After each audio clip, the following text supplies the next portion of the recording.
வாங்கணும், பலி கொடுக்கணும்னு துடியா துடிச்சுக்கிட்டு இருந்த நீ இப்போ பொறுமைய பத்தி பேசிக்கிட்டு இருக்க.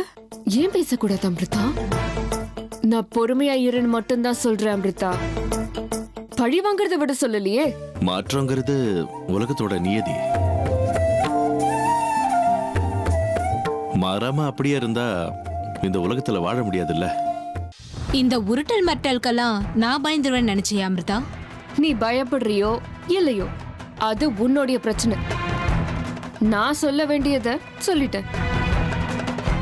புரிஞ்சுக்கிறதும் புரிஞ்சுக்காததும் உன்னுடைய இஷ்டம். நீ என்னதான் பண்றன்னு நானும் பாத்துடுறேன். நீ பூச்சாண்டி காமிக்கிறதுக்கெல்லாம் நான் பயப்பட மாட்டேன். ஓஹோ, அப்படியா? அப்படின்னா சரி, என்ன பாக்குறியோ பாரு, என்ன பண்ணணும்னு நினைக்கிறியோ பண்ணிக்கோ. ஆனா இப்போதைக்கு நம்ம கோவில் பக்கத்துல இருக்கோங்கிறத மறந்துடாத. கோவில சுத்தி இப்படி என்ன ஃபாலோ பண்ணிக்கிட்டு வந்தீன்னா வீதியில வரவங்க போறவங்க முன்னாடி உன்னோட மானம் தான் போகும். ஒழுங்கா வந்தோமா, சாமியை தரிசனம் பண்ணோமா, வீட்டுக்கு திரும்பி போனோமா இரு. அப்படி இல்லைன்னா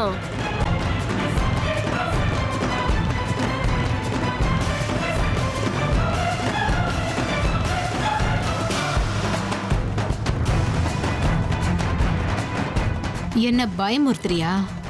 இந்த மயூரிய பத்தி உனக்கு இன்னும் சரியா தெரியல. நீ என்னதான் பண்றன்னு நானும் ஒரு கை பார்த்துடுறேன். உன் பகடிய நீ எப்படி உருட்டுறியோ உருட்ட, காயை எப்படி நகர்த்தணும்னு எனக்கு தெரியும்.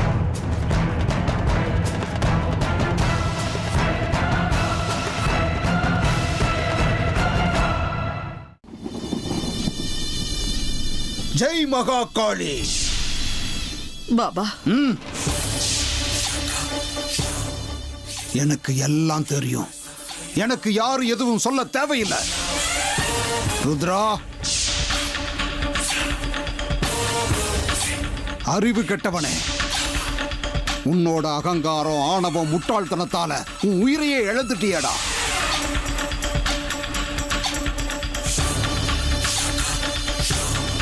எல்லாரையும் நான் ஜெயிச்சுட்டேன். நான் தான் எல்லாரையும் விட பெரியவங்கிற உன் ஆணவம் தான் உன்னோட இந்த கொடூரமான சாவுக்கு காரணம் ருத்ரா.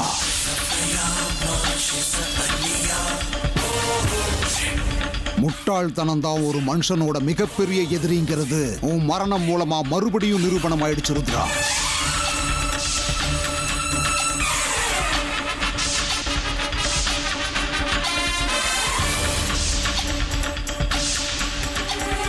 நீ கவலைப்படாத ருத்ரா.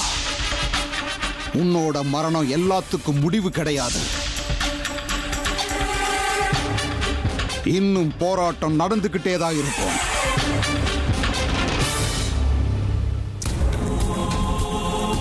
புது சக்தி, புது நம்பிக்கை, புது பலம், புது சித்தி, இது எல்லாத்தோட சங்கமமா மறுபடியும் நம்ம எல்லாரும் ஒன்னா சேர்ந்திருக்கோம்.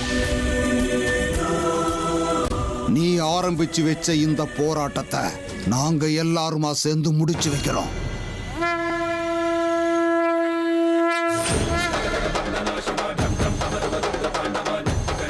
நாங்க எல்லாரும் சேர்ந்து ஆன்மா சாந்தி அடைகிற மாதிரி செஞ்சே தீருவோம். ஜெய் மகா காளி. பாபா, வேண்டாம் பாபா, உங்க காலை விழுந்து கேட்டுக்கிறேன். இது எல்லாத்தையும் இத்தோட நிறுத்திடுங்க. இந்த வெறுப்பு, பழி வாங்குறது, சாவு, வேதனை, இதையெல்லாம் பார்த்து பார்த்து எனக்கு வெறுத்து போச்சு பாபா. இதுக்கு மேலேயே இந்த வீட்டுல இதெல்லாம் எதுவும் தொடர வேண்டாம் பாபா. இந்த போராட்டத்துக்கு நீங்க மறுபடியும் ஊக்கம் கொடுக்காதீங்க. உங்களை நான் கெஞ்சி கேட்டுக்கிறேன். இது எல்லாத்தையும் தயவு செஞ்சு இதோட விட்டுடுங்க பாபா.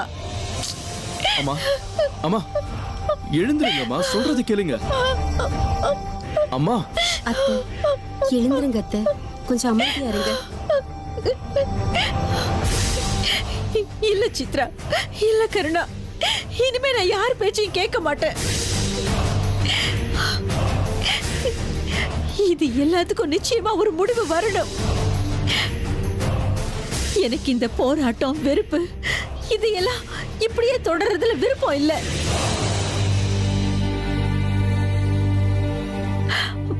பாபா, உங்களை நான் கெஞ்சி கேட்டுக்கிறேன்.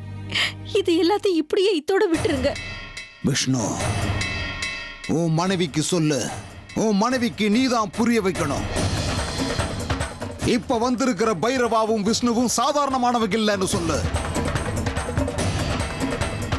இப்ப வந்திருக்கிற பைரவாவும் விஷ்ணுவும் புது சக்திகளோட 2 மடங்கு கோபத்தோட பழி தீர்க்க வந்திருக்கோம்னு அவளுக்கு புரியவை.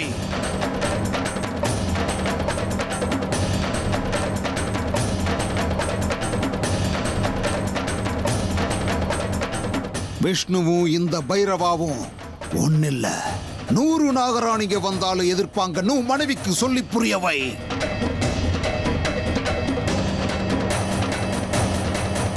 இப்ப வந்திருக்கிற பைரவா விஷ்ணுங்கிற இந்த 2 சக்திகளும் மொத்த நாககுலத்தையே எதிர்க்கிறதுக்காக மொத்த நாககுலத்தையே நாசம் பண்ண வந்திருக்கோம்னு உன் மனைவி கிட்ட எடுத்து சொல்லு.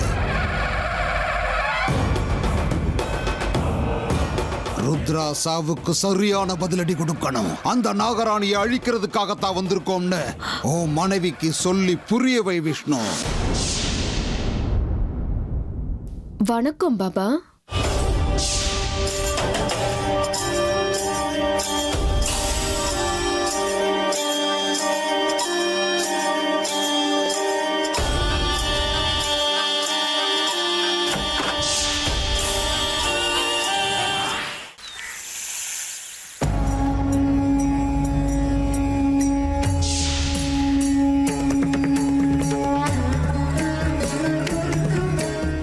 குருவே,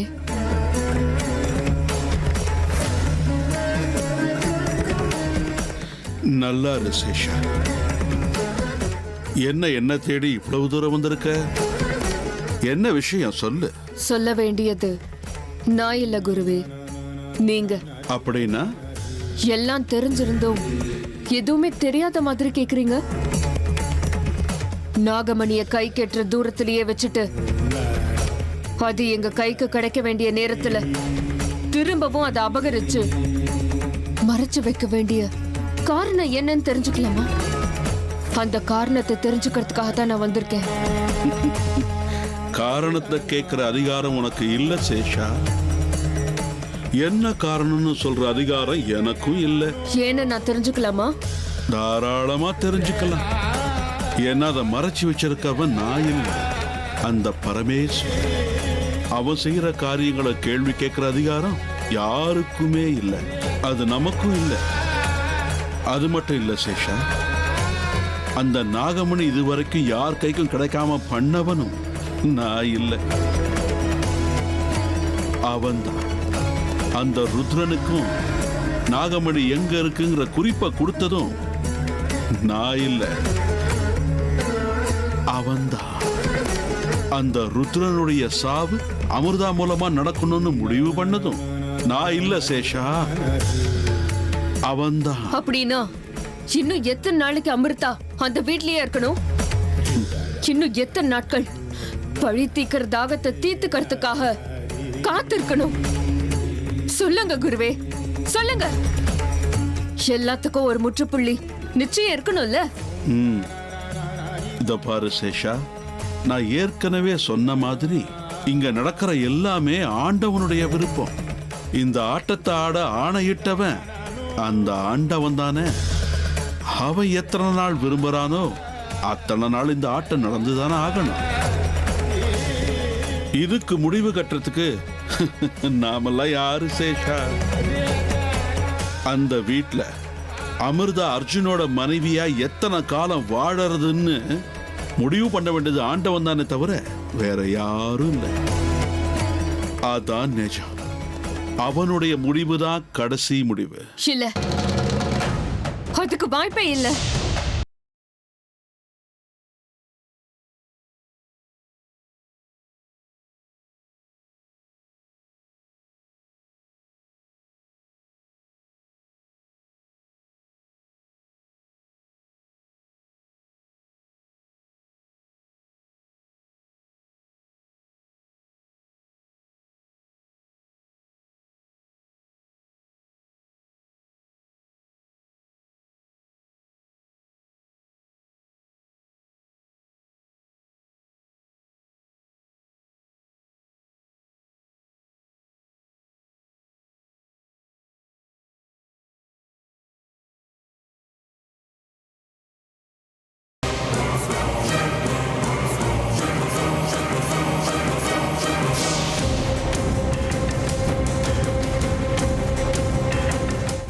வந்துட்டியா? உனக்காக தான் இத்தனை நாளா காத்துக்கிட்டு இருந்தேன். என்னம்மா அமிர்தா அங்கேயே நின்னுட்டேன், உள்ள வா. வாமா அமிர்தா, உள்ள வா. புருஷன் பொண்டாட்டி 2 பேரும் பாபா கிட்ட ஆசீர்வாதம் வாங்கிக்கங்க.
அமிர்தா, எப்படிமா இருக்க?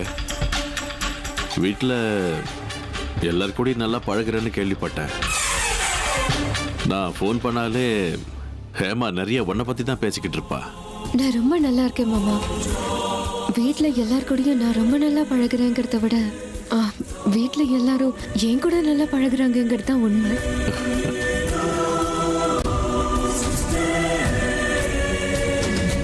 இந்த வீட்டுக்கு வந்த புதுசுல நான் வெளியில இருந்து புதுசா வந்த பொண்ணுன்னு எனக்கு கொஞ்சம் கூட எந்த நினைப்பும் வராத அளவுக்கு எல்லாரும் ரொம்ப நல்லா பாத்துக்கிட்டாங்க.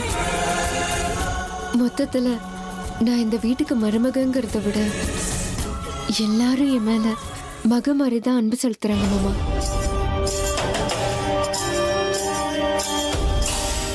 ஆனா நீங்க இங்க இல்லைங்கிறது தான் எனக்கு பெரிய குறையா இருந்துச்சு. இப்ப நீங்க வந்துட்டீங்கல்ல, இப்பதான் எனக்கு வீடே நிறைஞ்ச மாதிரி இருக்கு.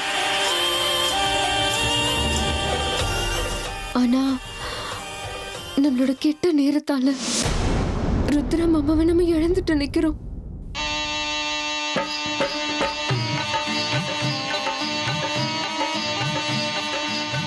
யாரும் எதுவும் செய்ய முடியாதுமா. விதியோட விளையாட்டுக்கு முன்னாடி நம்ம விளையாட்டு என்ன பண்ணோம் சொல்லு? என்னமோ அவனுக்கு ஆயுசே இவ்வளவுதான் போல தெரியுது. மாமா, நான் ஒரு விஷயம் சொன்னா நீங்க யாரும் என்ன தப்பா நினைக்க மாட்டீங்கல்ல?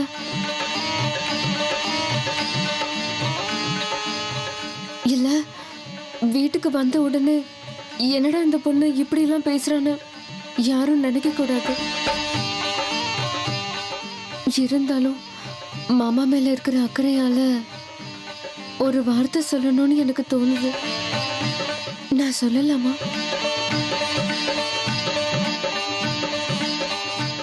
அமிர்தா, இனி சொல்றதுக்கும் கேட்கறதுக்கும் எதுவும் இல்லை. நீ சொல்றதையெல்லாம் கேட்டு கேட்டு எனக்கு வெறுத்து போச்சு. அம்மா, ஏம்மா அப்படி சொல்றீங்க? அமிர்தா மனசு எப்படிப்பட்டதுன்னு எனக்கு தெரியாதா? அமிர்தா, நீ வாயை திறந்து சொல்லலைன்னாலும் உன் மனசுல என்ன சொல்ல நினைக்கிறேங்கிறது எனக்கு ரொம்ப நல்லாவே தெரியுமா.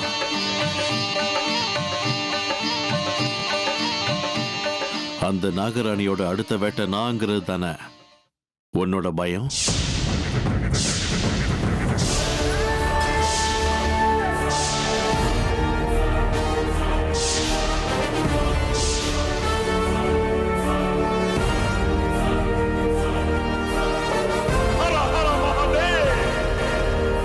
ஆமா மாமா, நிச்சயமா அந்த நாகராணியோடைய அடுத்த வேட்டை நீங்க தான். நீங்க எல்லாமே வேற யாரா இருக்க முடியும் சொல்லுங்க?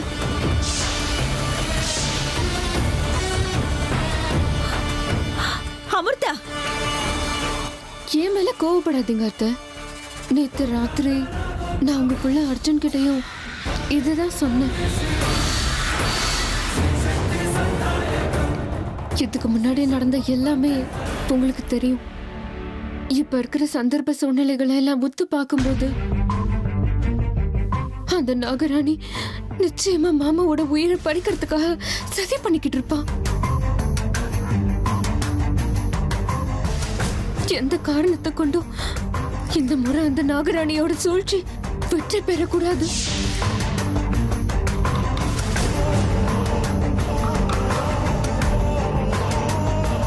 மாமா, இந்த வீட்டுக்கு நீங்களும் சரி, ருத்ரா மாமாவும் சரி, 2 பேருமே 2 ஆதார தூண் மாதிரி இருந்தீங்க.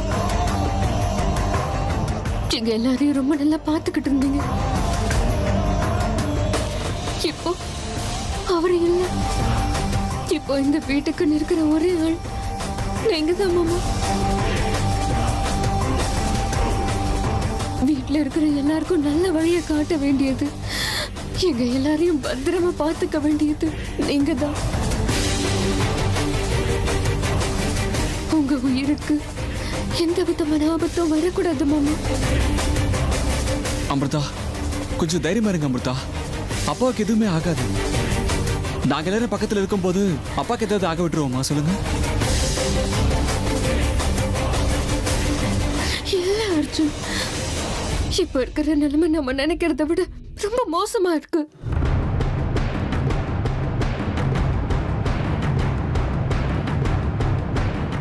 இந்த வீட்டுக்கு அஸ்திவாரமா இருந்த குடும்பத்தை நடத்தக்கூடிய மாமா உயிருக்கு வந்திருக்கிற ஆபத்து சாதாரணமானது இல்ல.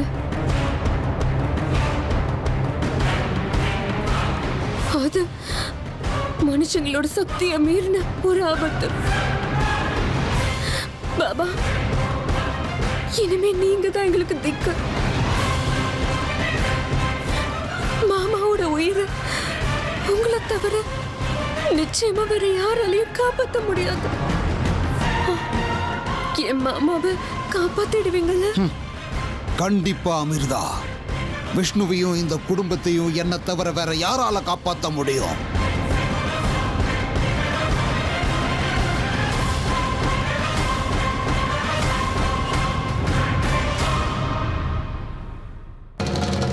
எனக்கு பதில் சொல்லு சேஷா. ஏன் இப்படியே மௌனமா நிக்கிற? அமிர்தா அந்த வீட்டுல இருக்கிறது உனக்கு ஏன் பிடிக்கல? உன் முடிவுல திடீர்னு இப்படி ஒரு மாற்றம் ஏன் வந்தது? பதில் சொல்லு சேஷா. என்ன காரணம்னா, காரணங்கள் உங்களுக்கே தெரியும்ல குருவே. நீங்களே யோசனை பண்ணி பாருங்க. என்ன இருந்தாலும் அது எங்க எதிரியோடைய வீடு. ருத்ரனை எப்படியோ பலி கொடுத்தாச்சு. ஆனா அந்த வீட்டுக்கு எங்களோட இன்னொரு எதிரி விஷ்ணு இப்பதான் திரும்ப வந்திருக்கான். அந்த பைரவன் கூட இன்னும் நிறைய சக்திகளை சம்பாதிச்சு போராட்ட களத்துல இறங்கியிருக்கான். எதிரிகளோட எண்ணிக்கை அதிகமாக ஆக அந்த வீட்டுல அமிர்தாவோட உயிருக்கு ஆபத்து அதிகமாயிட்டு இருக்கு. இதெல்லாம் உங்களுக்கு தெரிஞ்ச விஷயம் தானே குருவே? சேஷா, அப்படின்னா இதுக்கு உங்ககிட்ட என்ன தீர்வு இருக்கு? அமிர்தா அந்த வீட்ல இருந்து இப்பவே வெளியே வரணும். எப்படியும் இப்ப அவ தனி ஆள் இல்ல, அவளுக்கு துணையா நான் இருக்கேன். அவ அந்த வீட்டுக்குள்ள ஆபத்து சூழ்ந்த சூழ்நிலையில இருக்கிறத விட அந்த வீட்டை விட்டு வெளியே வந்து ஏன் கூட இருக்கட்டும். நாங்க 2 பேரும் வெளியில இருந்தே எதிரிய சம்ஹாரம் பண்ணிடுவோம். எனக்கு அவளுடைய பாதுகாப்பு எல்லாத்த விட ரொம்ப முக்கியம். தப்பு சேஷா, தப்பு. நீ போடுற கணக்கு மொத்தமா தப்பாதான் இருக்கு.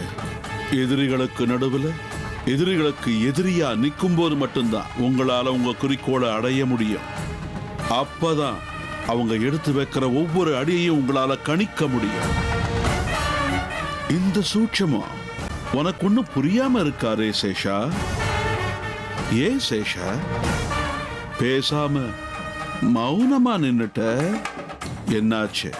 என்னுடைய வார்த்தைகள் உன்னோட மனசுல உன்னோட புத்தியில ஏறின மாதிரியே தெரியலையே. ஏதோ அந்நியன் மாதிரியே என்கிட்ட நடந்துக்கிறியே. உன்னோட கவனம் எல்லாம் செதற மாதிரி தோணுது. அப்படியெல்லாம் ஒண்ணும் இல்ல குருவே. என்ன ஏமா மௌனமாயிட்ட? உன் மனசுக்குள்ள என்ன யோசனை இருக்குன்னு சொல்லு. வேற எதை பத்தி என் மனசுக்குள்ள நான் யோசனை பண்ண போறேன்? அமிர்தாவுடைய நிலைமைய பத்தி நான் யோசனை பண்ணிட்டு இருக்கேன், அவ்வளவுதான்.